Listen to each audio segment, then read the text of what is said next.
بالله من الشيطان اللعين الرجيم. بسم الله الرحمن الرحيم. الحمد لله الذي هدانا لهذا وما كنا لنهتدي لولا أن هدانا الله. لقد جاءت رسل ربنا بالحق ثم الصلاة والسلام والتحية والإكرام السيد أسلم ما في الوجود. سر الله في كل موجود ونقطة دائرة الوجود. صاحب المقام المحمود مولانا ومولى الحسن والحسين أبي القاسم محمد. اللهم صل على محمد وآل محمد وآله الطيبين الطاهرين المعصومين المنتجبين. ولعنة الله على أعدائهم أجمعين من الآن إلى قيام يوم الدين. أما بعد، فقال الإمام حسين عليه الصلاة والسلام: إني لم أخرج أشرا ولا بدرا ولا مفسدا ولا ظالما، إنما خرجت لطلب الإصلاح في أمة جدي رسول الله، وأريد أن أمر بالمعروف وأنهى عن المنكر، وأريد أن أسير بسيرة جدي أبي. صلوات پڑھیں محمد وآل محمد. اللهم صل على محمد وآل محمد. آئیں ہم اس مقدس مقام پہ موضوع پہ گفتگو کرنے سے پہلے ہمارا وتیرہ اور ہماری روش یہ ہے کہ ہم خصوصاً جوانان بلوچستان جو اس وقت اس آزاداری کا اہتمام کیا ہے، اس مجلس کا جو اہتمام کیا ہے، پروردگار ان کی توفیقات میں اضافہ فرما. جس جوان نے سبحان کے حوالے سے، درہم کے حوالے سے، محنت کے حوالے سے جس کا جو اس میں حصہ ہے، پروردگار بحق محمد وآل محمد ان کے رزق میں، مال میں اضافہ فرما. پروردگار ان کے مرحومین کے گناہ صغیرہ کبیرہ معاف فرما. پروردگار ان کو مزید ہر سال ہر وقت آل محمد کے فضائل و مصائب، علوم آل محمد کو نشر و اشاعت کرنے کی توفیق عطا فرما. پروردگار ان کے مرحومین کے گناہ صغیرہ کبیرہ معاف فرما. پروردگار جو مومن مومنات مریض ہیں ان کو شفاء کاملہ عاجلہ عطا فرما. پروردگار جو مومن مومنات اس مرض مضر میں مبتلا ہے ان کو شفاء کاملہ عاجلہ عطا فرما. جس مومن مومنہ نے دعا کے لیے کہا ہوا، پروردگار ان کے حوالے شریعت کو پورا فرما. پروردگار مدرسہ تعلیم قرآن و احکام للبنات کے تمام اراکین ممبران جو ہے ان کی توفیقات میں اضافہ فرما. جو اشخاص اس وقت ہمارا مدرسہ تعلیم قرآن و احکام کے لیے تعاون کر رہے ہیں ان کے رزق مال میں اضافہ فرما. ان کے مرحومین کے گناہ صغیرہ کبیرہ معاف فرما. درود بھیجو محمد وآل محمد. اللهم صل على محمد وآل محمد. عزیزان محترم و مکرم و صاحبان کریم، میں نے آپ لوگوں کے سامنے مولا حسین علیہ السلام کا وہ قول، وہ معروف قول، اس کی تلاوت کرنے کا شرف حاصل کیا. مجلس امام حسین علیہ السلام میں کمیت شرط نہیں ہے، کیفیت شرط ہے. کمیت کم و زیادہ. ہمارے معاشرے میں اگر آپ کوئی مجلس کا اہتمام کریں تو وہاں پر کمیت کو دیکھا جاتا ہے. ماشاءاللہ جی آج اس کے مجلس میں لاکھوں افراد نے شرکت کی. واہ جی واہ جی. ذاکر صاحب نے ایسا مصائب اور ایسے فضائل بیان کیے کہ ہزار لوگ نے شرکت کی. لیکن اہل بیت علیہ السلام سے اگر پوچھا جائے تو اہل بیت علیہ السلام کی سیرت یہی رہی ہے، اور اہل بیت علیہ السلام کے فرامین سے یہ بات واضح ہو جاتی ہے. مجلس امام حسین یا مجلس اہل بیت علیہ السلام میں کمیت شرط نہیں بلکہ کیفیت شرط ہے، انداز اس کی قبولیت شرط ہے. اگر میرا نظریہ میری نیت یہ ہو کہ اس مجلس میں نے اس علامہ صاحب کو بلانا ہے، اس مولانا صاحب جو معروف ترین ہے، جو سوشل میڈیا پہ چھایا ہوا ہے، میں اس کو بلا رہا ہوں، میں اس ذاکر کو بلا رہا ہوں جو اس وقت معروف ہے، تاکہ میری مجلس میں زیادہ سے زیادہ لوگ شرکت کریں. اس کی مجلس اور وہ شخص کہ جو ذکر امام حسین سمجھ کر اپنی استطاعت کے مطابق کسی بہترین اچھے خطیب کو بلا کر خلوص نیت کے ساتھ اگر مجلس اہتمام کرے تو اس شخص کی قبول ہوگی کہ جس کی کیفیت کے انداز یہ تھا. مجلس امام حسین میں جب محرم کا چاند نظر آتا ہے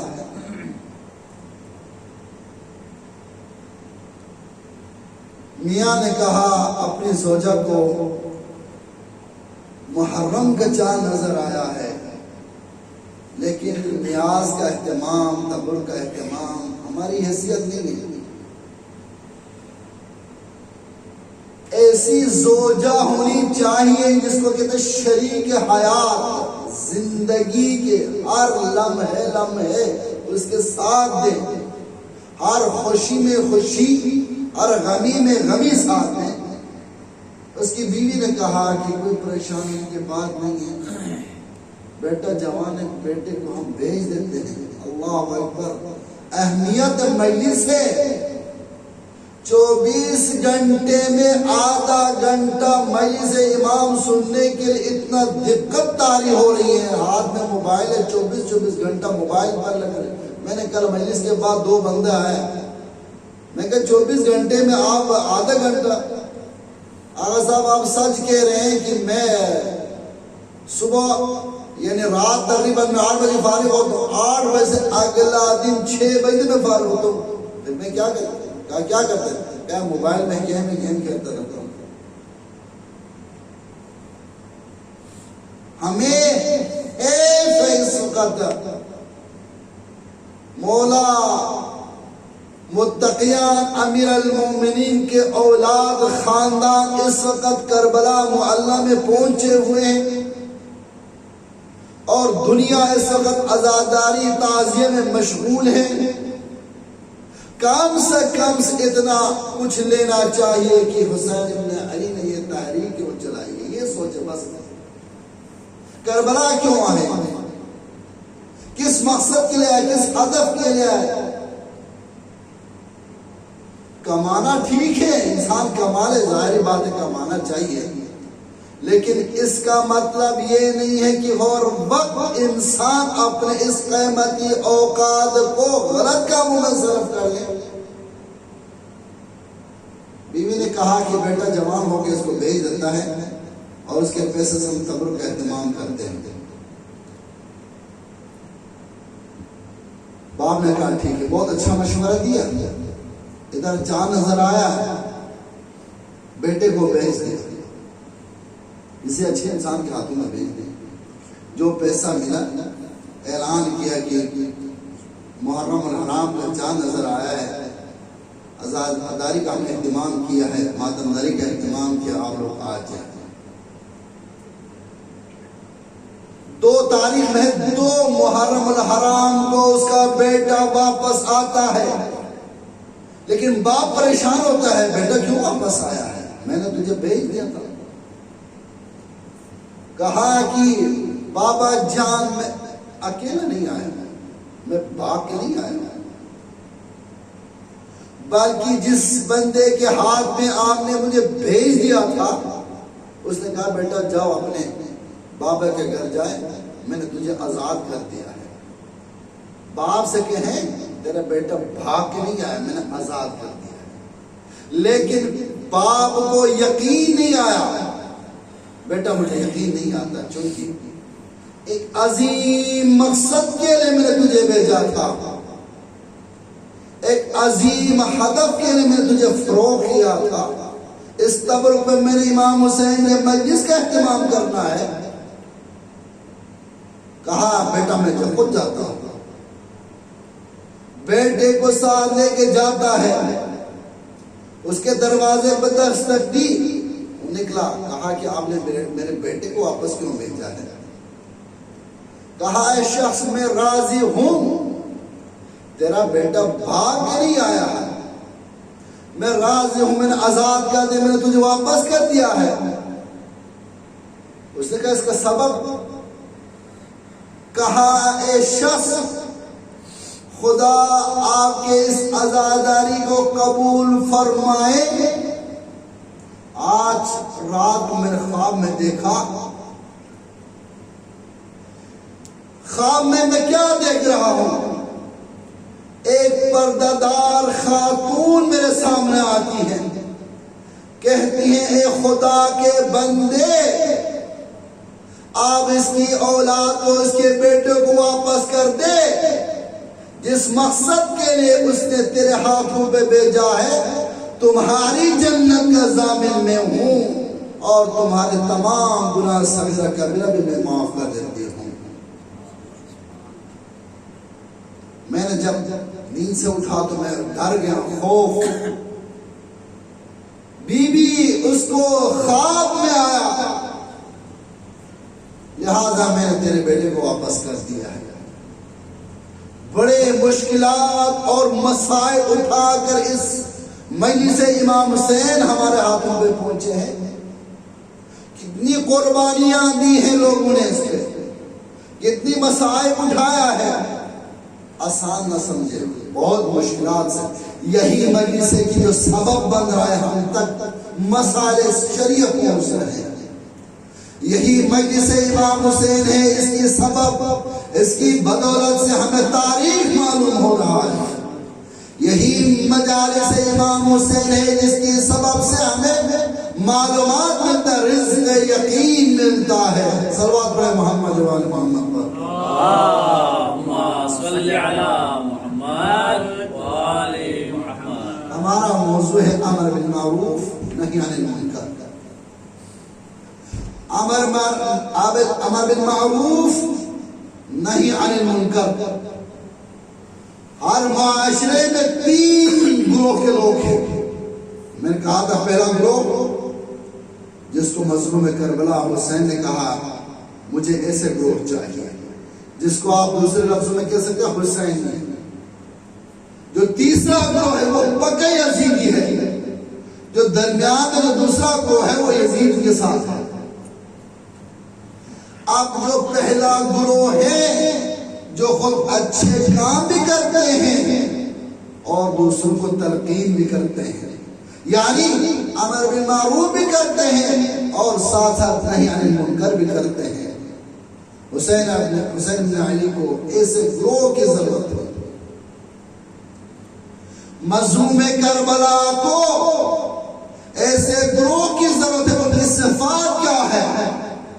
پہلے گروہ جو خود اچھے کام کرتے ہیں اور دوسروں کو اچھائی کا حکم دیتا ہے، برائی سے روک دیتا ہے۔ ان کی صفات کیا ہے؟ پہلی صفت یہ ہے کہ وہ لوگ مخالفت نفس کیا کرتے تھے، نفس خواہشات نفس کو مارتے تھے۔ حسین ابن علی کی جو تحریک میں سب سے زیادہ وہی پہلے والے طبقے لوگ شامل جو امر بالمعروف اور نہی عن المنکر کیا کرتے تھے، ان کی پہلی صفت یہ تھا کہ وہ نفس امارہ کو، نفس خواہشات اور نفس کو مار دیتے، ختم کر دیتے۔ مدینے میں بہت سے لوگ تھے، کہا یہ اپنا رسول اللہ کیوں خروج کر رہے ہیں؟ آرام سے بیٹھے، بہت مال مل رہا ہے، دولت مل رہی ہے کی طرف سے، کھائیں پییں آرام سے بیٹھے۔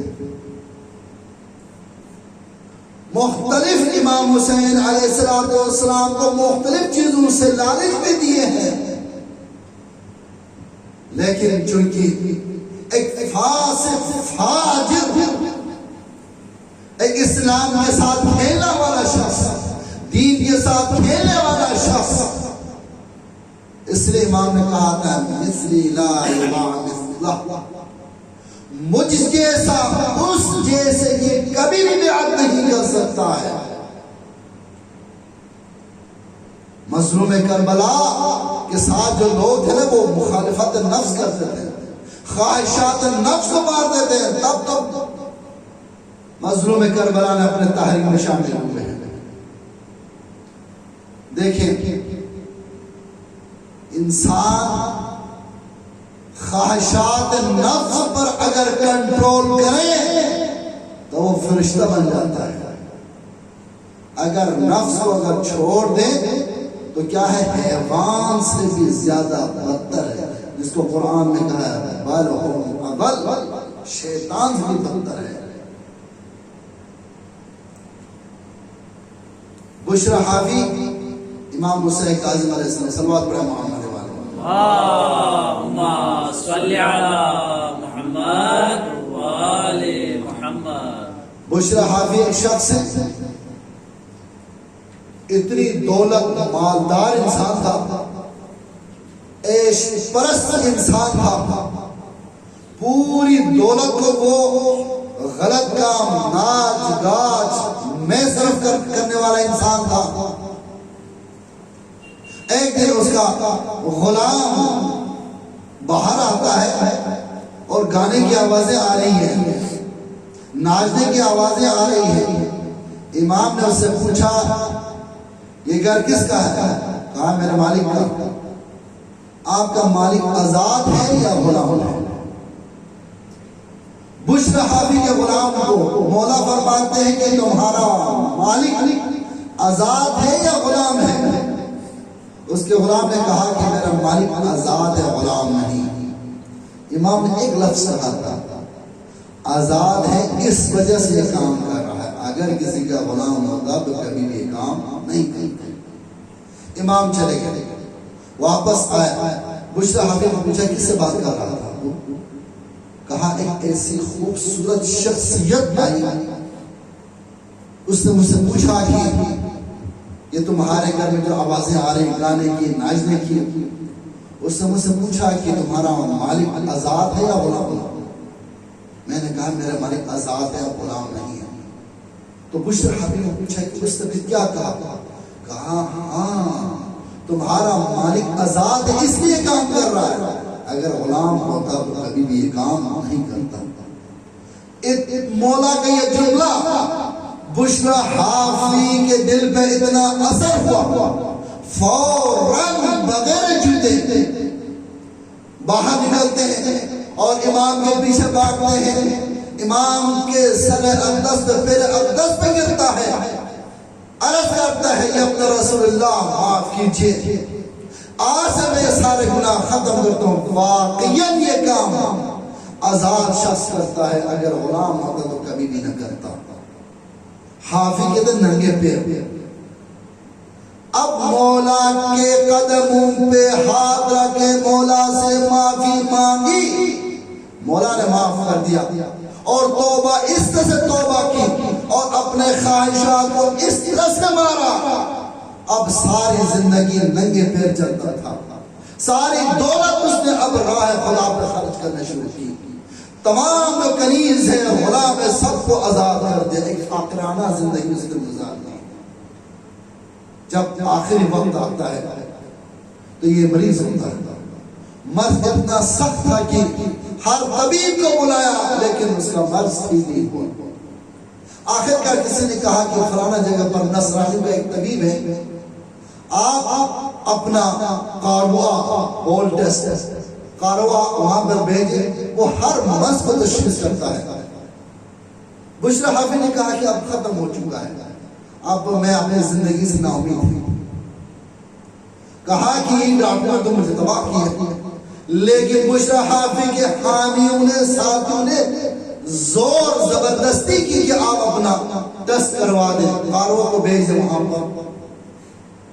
آخر کار بشرا حافظ نے اپنا قاروا نصرانی جو طبیب ہے وہاں بھیج دیں۔ نصرانی طبیب نے قاروا کو دیکھا، دینے کے بعد زمین پر رکھ دی۔ پھر تھوڑی دیر کے بعد اپنے نوکر سے کہتے ہیں میں پھر دیکھنا چاہتا ہوں۔ بشرا حافظ کے قاروا کو اٹھا کر پھر دیکھتے ہیں، پھر رکھتے ہیں۔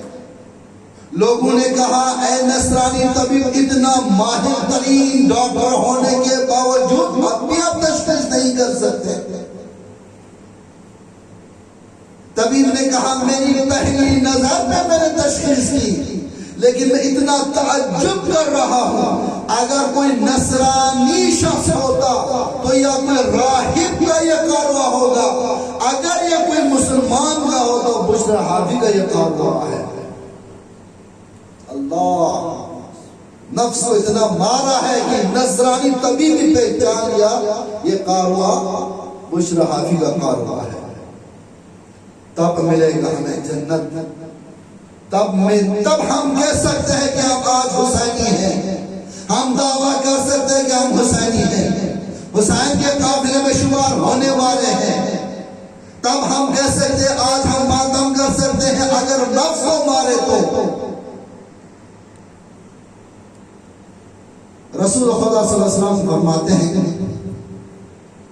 بنی اسرائیل میں ایک عابد تھا، صلوات پڑھے محمد والے محمد پر، اللہم صلی علی محمد وآل محمد۔ بغداد امام حسین کاظم علیہ السلام کے دور میں اللہم صلی علی محمد وآل محمد۔ ایک کافر وہ امراض کو بھی بیان کرتا تھا اور غیب کا علم بھی بتاتا تھا، آنے والے زمانے کا وقت وہ بتاتا تھا۔ کافر ہے، توجہ چاہتا ہوں، کافر ہے، اسلام کو قبول نہیں کیا،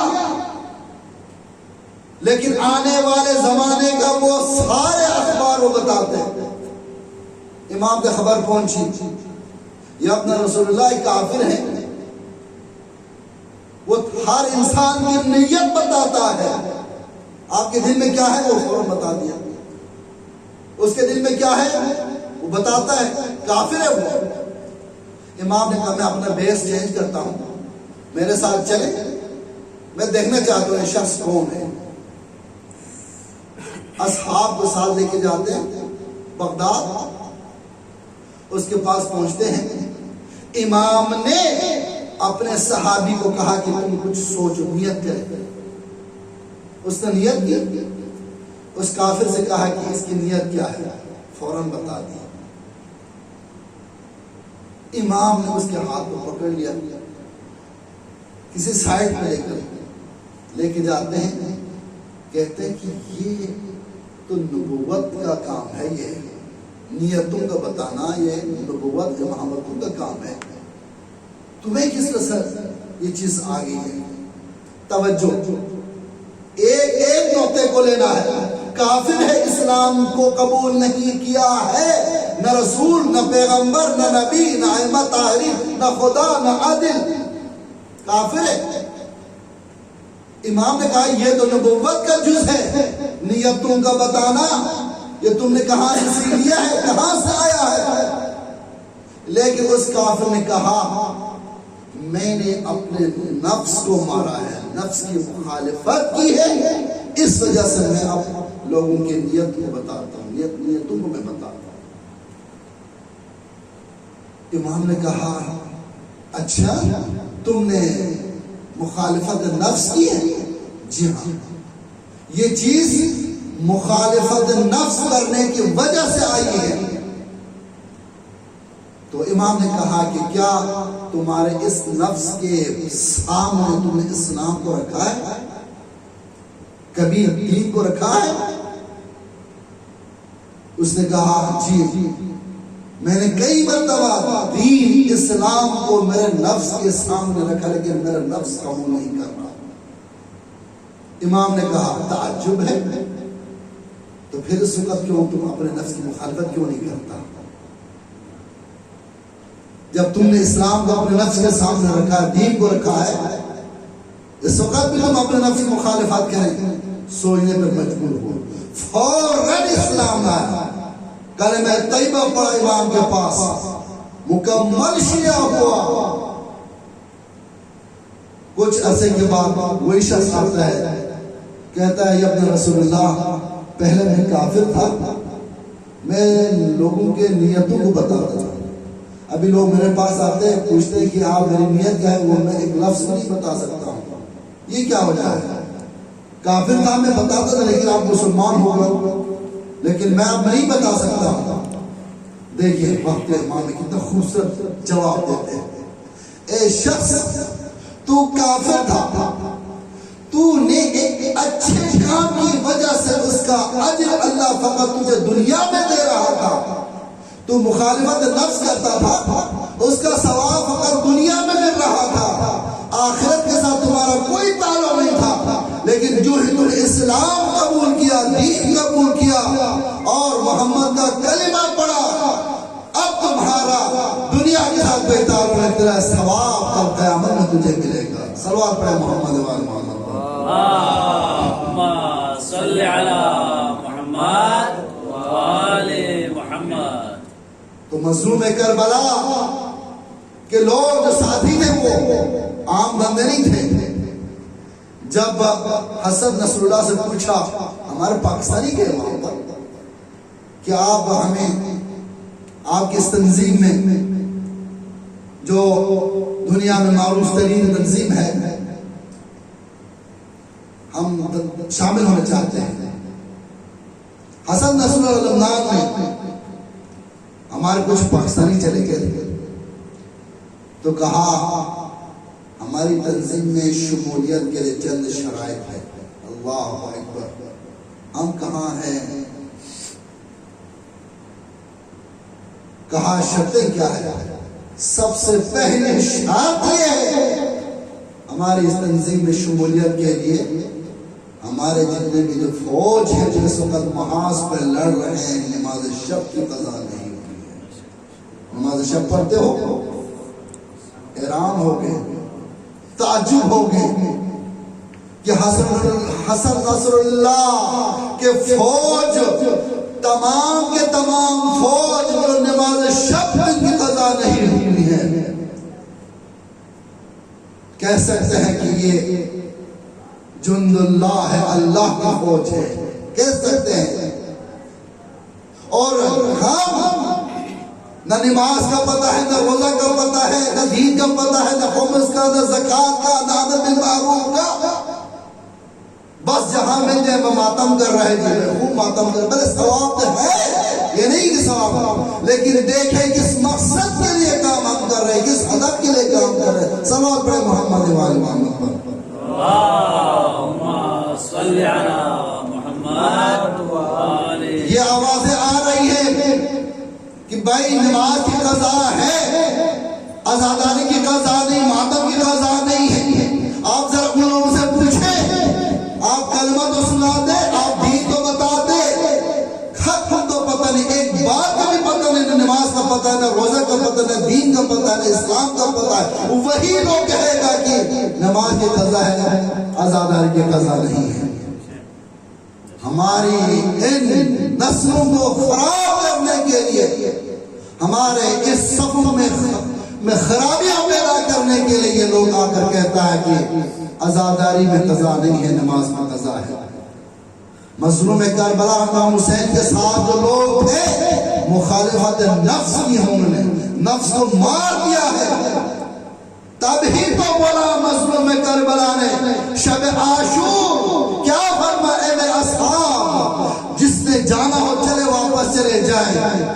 میں بیعت اپنے ہاتھ میں میری بیعت میں واپس کر لیتا ہوں. اس کے باوجود مولا مظلوم کربلا نے وہ چراغ کو گل کیا. گل کرنے کے باوجود بھی وہی بہتر رہے کہ جس نے مخالفت نفس کی تھی.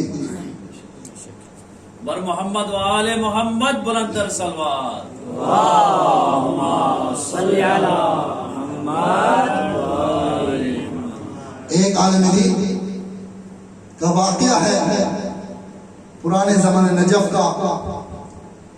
ایک بادشاہ اس کی فیملی شکار کے لیے گئے تو آندھی چلی تو اس کی فیملی بچے سارے بکھر گئے آندھی ہوا چلنے کی وجہ سے.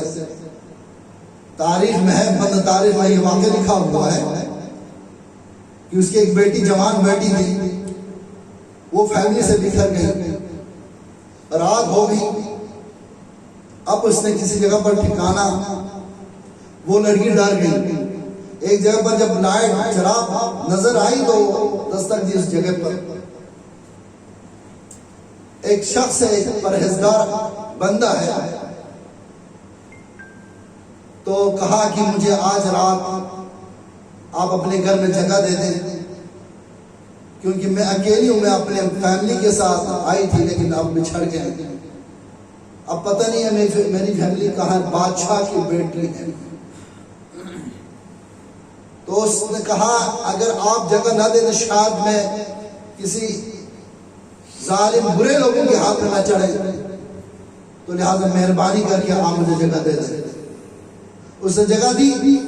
رات کو شیطان نے کئی مرتبہ اس کو بہکانے کی کوشش کی. عالم دین کو ایک دفعہ اس کی جب نظر پڑی تو حسین و جمیل میں اتنے خوبصورت تھی. بہکنا شروع ہوا تو فوراً اس عالم دین نے اپنی انگلی کو جا کر جو زمانے میں لم ہوتے ہیں جو آ کے وہاں پر اس کو رکھ دیتا ہے. ایک گھنٹے کے بعد دوسری انگلی رکھتا ہے, ایک گھنٹے کے بعد تیسری انگلی رکھتا ہے. اسی طرح آذان صبح ہوئی, اس کی 10 کے 10 انگلی جل گئی. اس نے جلا دی. صبح بیٹی نکل جاتی ہے, بادشاہ کے دربار میں پہنچتی. ابو کو کہا بادشاہ کو آپ ایک ہفتے کے بعد پورے علاقے کو کھانے کھلا دینا. اب دیکھیں اس خاتون نے اس پرہیزگار عالم دین کی امام اور اس کی پرہیزگاری کو دیکھا. ٹھیک ہے بیٹی, دعوت دی. وہ اس کی بیٹی دیکھتی رہی. ہر لوگ آگے کھانا کھا کے جا رہا ہے. اگلے دن پھر کہا بابا دوسرے دن پھر دینا ہے, پورا علاقے کو کھانا کھلا دینا. دوسرے دن بادشاہ نے پورا علاقے کو کھانا کھلایا. وہ دیکھتی رہی وہ شخص, وہ پرہیزگار آ رہے نہیں آ رہے. تیسرے دن وہ شخص آیا جس کے گھر میں اس کی بیٹی نے رات گزاری. کہا ابھی تک بادشاہ کو پتہ نہیں یہ ماجرا کیا ہو رہا ہے. اس کی بیٹی نے کہا کہ وہ پرہیزگار شخص کھانا نہیں کھا رہا. صلوات پڑھیں محمد محمد صلوات. اللهم صل على محمد صلوات پڑھیں محمد. اللهم صل على محمد وآل محمد. کہا بیٹا آپ بتائیں. بیٹی نے کہا بابا جی یہ جو شخص جو کھڑا ہے نا جو کھانا نہیں کھا رہا ہے اس کو بلا. بادشاہ نے اس کو بلایا, بلا کر کہا. بیٹی نے کہا مانے بابا جان یہی شخص ہے کہ جس نے میری زندگی بچائی ہے, میری غیرت کو بچائی, میری عزت کو بچائی ہے. بابا جان میں نے شادی اسی کے ساتھ کرنی ہے. اب اگر یہ شخص اس وقت اگر اس بادشاہ کی بیٹی کے ساتھ خدا نہ اگر کوئی غلط کام کرتا تو اللہ یہ عزت نہ دیتا جو آج عزت اس کو مل رہی ہے. مخالفت نفس کی وجہ سے مخالفت نفس کر لے. مخالفت نفس انسان کو اس اعلیٰ علیی تک پہنچا دیتا ہے. اس مقام تک پہنچا دیتا ہے. امام جعفر صاحب صلوات پڑھے محمد وآل محمد پر. اللهم صل على محمد وآل محمد. عن ابي عبد الله قال اشد ما فرض الله على خلقه ذکر اللہ کثیرا. امام جعفر صادق علیہ السلام فرماتے ہیں اللہ تعالیٰ کے بندوں میں سے جو سب سے سخت ترین جو ذکر ہے وہ فرض کیا ہے. لوگوں نے پوچھا یا رسول اللہ وہ ذکر کیا ہے؟ سبحان اللہ ہے. امام نے کہا نہیں. بحول اللہ ہے. امام نے کہا نہیں. اللہ اکبر ہے نہیں. پھر مولا پھر کیا ہے؟ وہ سخت ترین ذکر جو اللہ نے بندوں کے لیے فرض کیا ہے. مولا بتا دیں وہ ذکر کیا ہے؟ امام مطلب وہ ذکر ہے امر بالمعروف نہی عن المنکر. لوگوں کو اچھائی کی طرف بلانا اور برائی سے روک دینا یہ ذکر ہے. ہر بندے پہ اللہ نے واجب قرار دیا ہے. صلوات پڑھے محمد وآل محمد پر. اللهم صل على محمد وآل محمد. ان اللہ بعث سریۃ. امیر المومنین فرماتے ہیں کہ رسول خدا نے کچھ گروہوں کو جہاد کے لیے بھیجا. اللہ اکبر. توجہ چاہتا ہوں جہاد کے لیے بھیجا. فلما رجعوا جب یہ جہاد کر کے واپس آئے صحیح سلامت کے ساتھ قال مرحبا بقوم. رسول اللہ نے ویلکم کیا. مرحبا کا ماشاءاللہ شاباش. جہاد فتح کر کے آئے ماشاءاللہ. میری امت تمام اصحاب بیٹھے بیٹھے مسجد نبوی میں رسول اللہ فرماتے ہیں قضوا الجہاد الاصغر وبقى علیکم الجہاد الاکبر. میرے صحابیوں اب تم نے جہاد اصغر کو انجام دیا ہے لیکن تمہارے اوپر جہاد اکبر ابھی موجود ہے. سارے صحابی حیران ہوئے. یا رسول اللہ ساری زندگی جہاد کی جنگیں کی ہیں. کتنے مسلمان شہید ہوئے ہیں. کتنی جنگیں لڑی ہے. جنگ خندق, جنگ بدر, جنگ احد, پتہ نہیں کتنی جنگیں. آپ ابھی کہہ رہے کہ آپ لوگ تو یہ جہاد اصغر چھوٹا جہاد کی ہے لیکن ابھی جہاد اکبر باقی ہے. رسول اللہ سے پوچھا یا رسول اللہ بتائیں کہ جہاد اکبر کیا ہے؟ رسول اللہ فرماتے ہیں قال ان افضل الجہاد من جاہد نفس التي بین جنبیہ. رسول اللہ فرماتے ہیں مسلمانوں افضل ترین جہاد وہ جہاد تم اپنے نفس کے ساتھ کرے. وہ جہاد اس کو کہتے ہیں جہاد اکبر جو تمہارے اپنے نفس کے ساتھ جہاد کرے. وہ اب جہاد باقی ہے. وہ قیامت تک تم نے اس کے ساتھ جہاد کرنا ہے. صلوات پڑھے محمد وآل محمد. اللهم صل على محمد. اب نفس کے ساتھ جہاد کرنا ہے. مظلوم کربلا امام حسین علیہ السلام کے ساتھ جو اصحاب تھے وہ سارے کے سارے جہاد اکبر کے ساتھ مخالفت نفس کرنے والے تاریخ میں اب تاریخ کے اوراق پلٹ کر دیکھیں کسی تاریخ میں یہ بات نہیں ملتے کسی صحابی نے کوئی نماز قضا کی ہو. کربلا امام حسین کے ساتھ چلے گئے جو اصحاب تھے تاریخ میں کسی جگہ پر بھی یہ بات نہیں ملتی کہ کسی ایک صحابی نے نماز کی قضا کی. چیزہ امام حسین کے ساتھ جو بچے ہیں بوڑھے ہیں خواتین ہیں لا تنسنی فی صلاۃ اللیل. مظلوم کربلا امام حسین آخر وقت جناب زینب کو وصیت کرتے ہیں بہن زینب مجھے نماز شب میں یاد کر. اللہ اکبر. شب عاشور کا امام مظلوم کربلا میں یزید سے اتنے زیادہ جو وقت مانگا تو وہ وقت فقط حسین چاہتے تھے کہ اللہ کے ساتھ ایک راز و نیاز ہو. محض عبادت کے لیے، پھر بھی امام اپنے اصحاب سے امتحان لیے۔ شب عاشور تمام اصحاب کو بلاتے ہیں، کہتے ہیں اصحاب واللہ جس نے جانا چاہتے ہو چلے جاؤ، میں اپنی بیعت اٹھا لیتا ہوں۔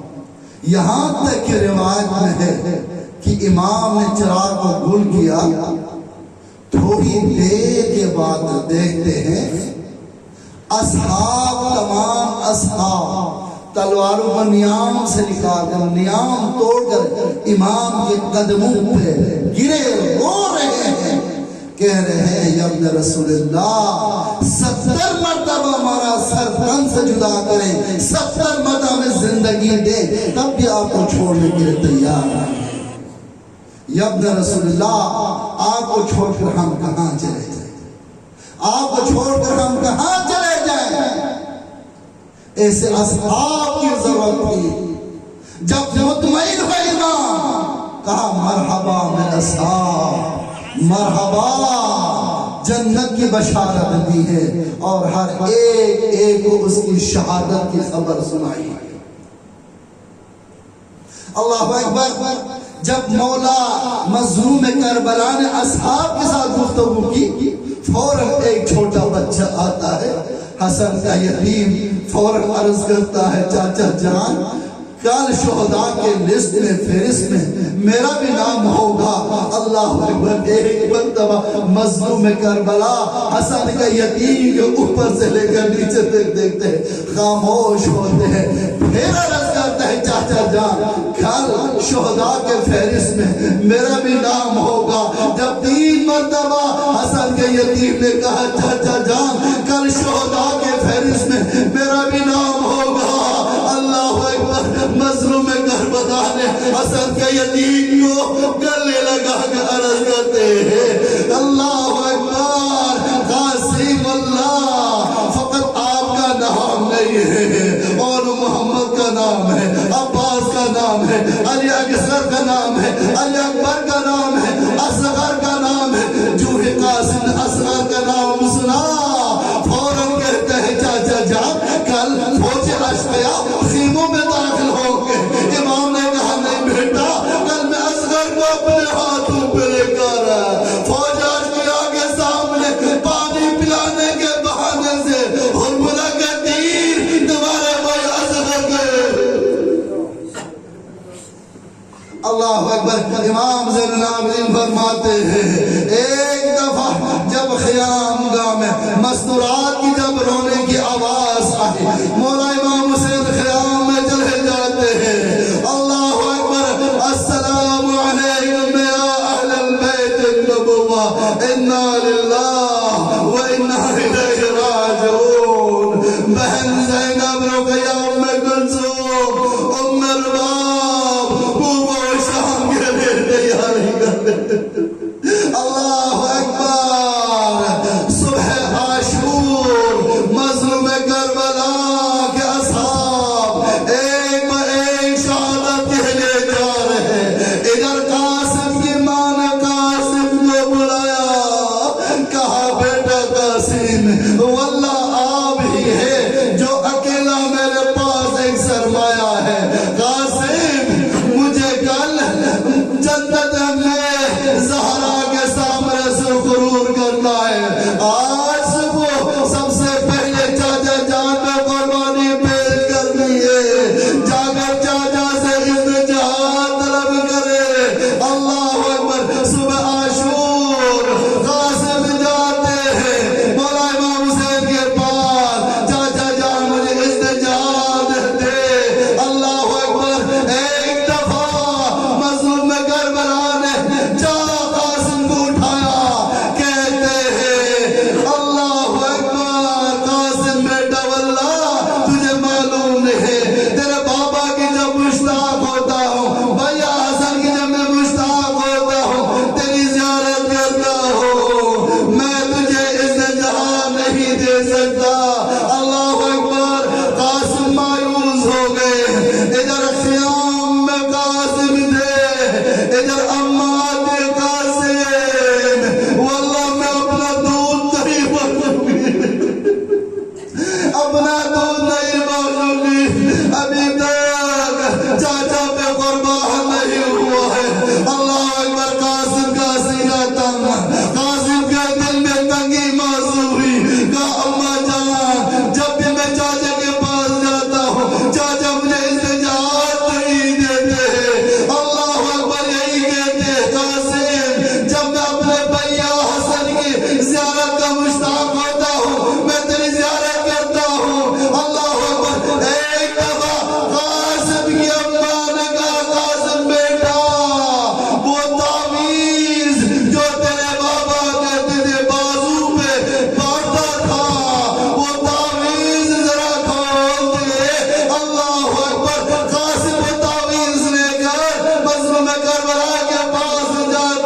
جی بھر کے